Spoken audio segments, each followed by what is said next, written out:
जय हिंद दोस्तों, study with गुरुजी में आप लोगों का स्वागत है। आप लोग इस वीडियो में लाभ हानि बट्टा से संबंधित क्वेश्चन को स्टडी करेंगे। इस लेसन से 2-3 क्वेश्चन हर एग्जाम में जरूर आते हैं, तो आज आप लोग इस वीडियो में अच्छे से लाभ हानि बट्टा के क्वेश्चन को स्टडी कर लीजिए, जिससे आने वाले किसी भी कॉम्पिटिटिव एग्जाम में आपको प्रॉब्लम ना होने पाए। तो चलिए हम लोग देखते हैं। तो ऐसे क्वेश्चन को देखने के पहले हम लोग कुछ बेसिक कॉन्सेप्ट समझ लेते हैं। अगर हमको विक्रय मूल्य निकालना है तो उसके 2 तरीके हैं। एक अंकित मूल्य पर निकाला जाता है और एक निकाला जाता है क्रय मूल्य पर। तो पहले देखते हैं कि क्रय मूल्य पर कैसे निकालेंगे। अगर किसी वस्तु पर 10% का लाभ हो रहा है, क्या हो रहा है? लाभ। तो उसको कैसे लिखेंगे? क्रय मूल्य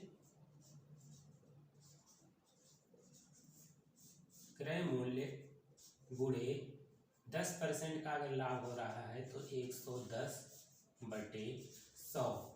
और जब लाभ या हानि कब होता है? जब उसको बेचा जाता है, इसलिए ये बन गया हमारा विक्रय मूल्य। क्योंकि किसी वस्तु को जब बेचा जाएगा तभी उस पर लाभ या हानि होता है। तो एक तरीका ये हो गया क्रय मूल्य निकालने का। विक्रय मूल्य निकालने का एक तरीका ये हो गया। अगर इसी पर हमको 20% की हानि हो रही है, क्या हो रहा है? 20% की हानि हो रही है, तो इसको कैसे लिखेंगे? क्रय मूल्य मल्टीपल, अब हानि हो रहा है तो इसको 100 में से घटाएंगे तो कितना होगा? 80/100। यहाँ 10% का लाभ था तो 100 में 10 जोड़ दिए, 110/100। यहाँ 20% की हानि है तो 100 में से 20 घटाएंगे तो 80 आएगा, तो 80/100। इस तरह से ये भी हमारा क्या हुआ? विक्रय मूल्य। क्या हो गया? विक्रय मूल्य।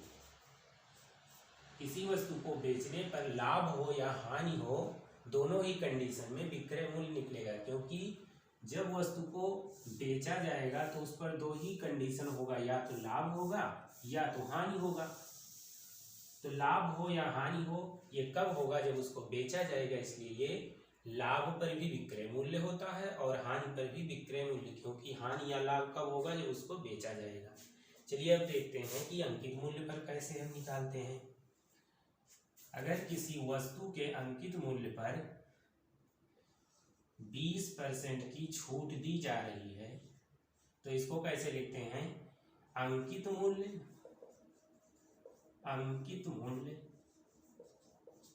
गुणे, अगर 20% की छूट है तो 20 को 100 में से घटा देंगे, इस तरह से आ जाएगा 80/100। जितना छूट रहेगा उसको 100 में से घटा के बटा 100 करते हैं। ये हो गया हमारा विक्रय मूल्य। क्या हो गया? विक्रय मूल्य। अंकित मूल्य पर छूट कब दिया जाता है? जब उसको बेचा जाता है, इसलिए ये भी हमारा विक्रय मूल्य होता है। तो ये अंकित मूल्य से विक्रय मूल्य निकालने का ये तरीका है, और क्रय मूल्य से विक्रय मूल्य निकालने का ये तरीका है। अब चलिए हम इसी चीज को इस क्वेश्चन में अप्लाई करते हैं। कैसे ये इसका अप्लाई होगा, चलिए देखते हैं।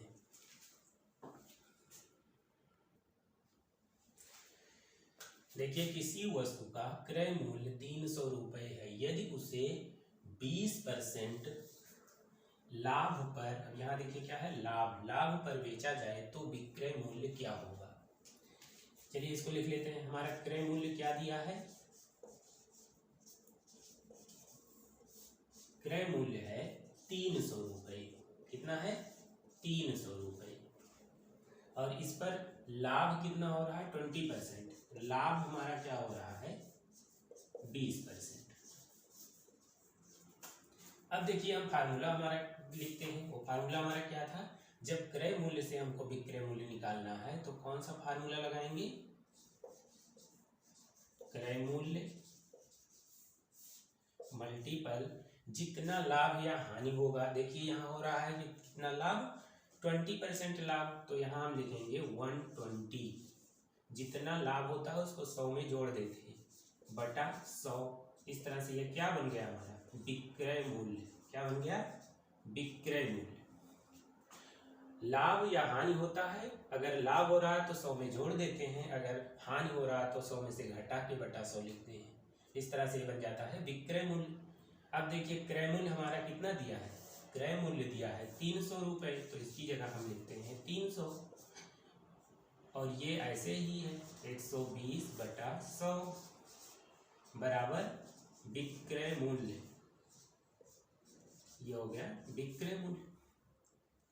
इसको कैंसिल कर देते हैं, इस तरह से आ गया 12 तिया 36, तो ये हो गया 360 रुपये हमारा क्या आ गया विक्रय मूल्य। विक्रय मूल्य आ गया 360 रुपये। यही पूछा जा रहा था कि वस्तु का विक्रय मूल्य क्या होगा, तो वस्तु का विक्रय मूल्य क्या हो गया 360 रुपये। चलिए नेक्स्ट क्वेश्चन देखते हैं। चलिए अभी एक क्वेश्चन और है, किसी वस्तु का अंकित मूल्य 7500 रुपये है, यदि उस वस्तु पर 20% का बट्टा दिया जाए तो विक्रय मूल्य क्या होगा। अब इसमें देखिए अंकित मूल्य दिया है, अब अंकित मूल्य से हमें विक्रय मूल्य निकालना है। ये है अंकित मूल्य और ये है विक्रय मूल्य। अंकित मूल्य और विक्रय मूल्य दिया है, तो अंकित मूल्य और विक्रय मूल्य में क्या संबंध होता है, अंकित मूल्य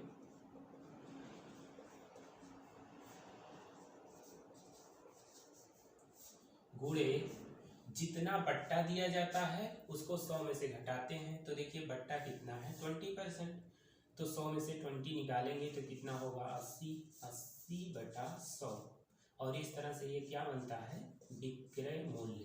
क्या बन जाता है विक्रय मूल्य। अब देखिए अंकित मूल्य हमारा कितना दिया है, अंकित मूल्य दिया है यहाँ देखिए यह अंकित मूल्य है 7500 रुपये, तो इसकी जगह हम रखेंगे 7500 मल्टीपल 80/100 इक्वल टू विक्रय मूल्य। क्या हो गया है विक्रय मूल्य। इसको कैंसिल कर देते हैं, 8 पंचे 40 और 8 सदे 56, 56 4 60। इस तरह से ये आ गया विक्रय मूल्य। तो विक्रय मूल्य हमारा कितना आ गया 6000 रुपये। और यही पूछा जा रहा था कि विक्रय मूल्य क्या होगा। अंकित मूल्य से कैसे निकाला जाता है, अंकित मूल्य गुणे जितना वस्तु पर बट्टा दिया जाएगा, तो बट्टा है 20%, तो 20 को 100 में से घटाते हैं बटा 100 लिखते हैं। इस तरह से ये बनता है विक्रय मूल्य। अब इसी को हम सॉल्व कर लेते हैं। देखिए अंकित मूल्य की जगह क्या लिखेंगे, ये जो अंकित मूल्य दिया है 7500 रुपये गुणे 80 बटा 100, इस तरह से सॉल्व कर लेंगे। आ गया। चलिए नेक्स्ट क्वेश्चन देखते हैं। चलिए क्वेश्चन है, किसी वस्तु का अंकित मूल्य 7700 रुपये है, यदि उस पर 20% की छूट देने के बाद भी दुकानदार को 10% का लाभ हो तो क्रय मूल्य बताइए। तो सबसे पहले हम लोग सारी चीज़ों को लिख लेते हैं। देखिए क्या है, अंकित मूल्य हमारा है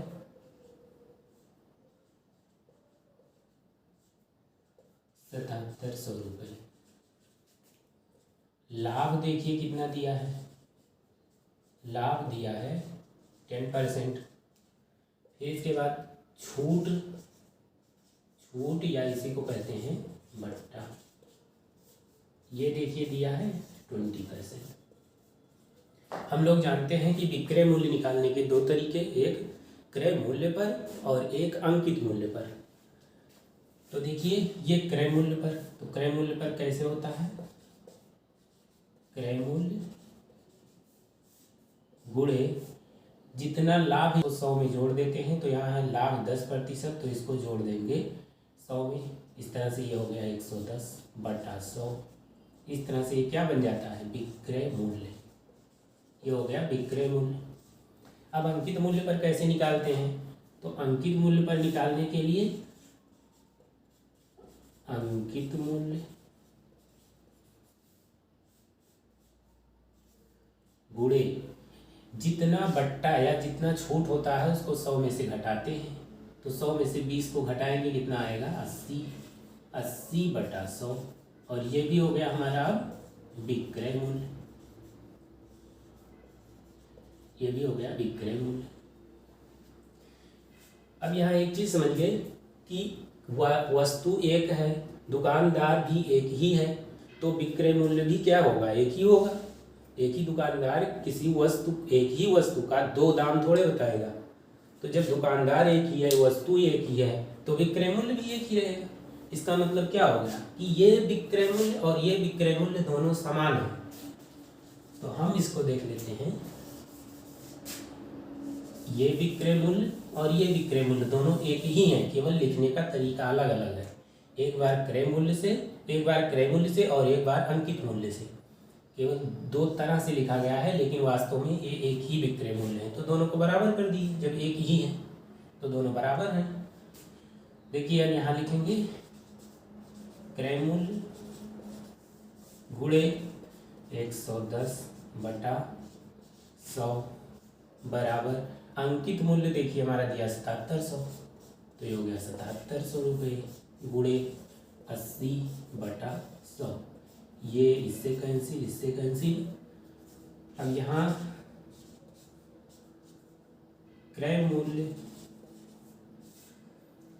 बराबर 7700, सॉरी यहाँ 0 नहीं रहेगा, मल्टीपल 8, यहाँ से ये तिरछा गुणा होगा, 100 ऊपर चला जाएगा, ये नीचे चला आएगा, इसको कैंसिल कर दिए, 7 जा और 7 8 जा 56,000। तो क्रय मूल्य हमारा क्या आ गया, 56,000। ये हो गया आपका आंसर। जय हिंद दोस्तों, नेक्स्ट वीडियो में फिर मिलते हैं।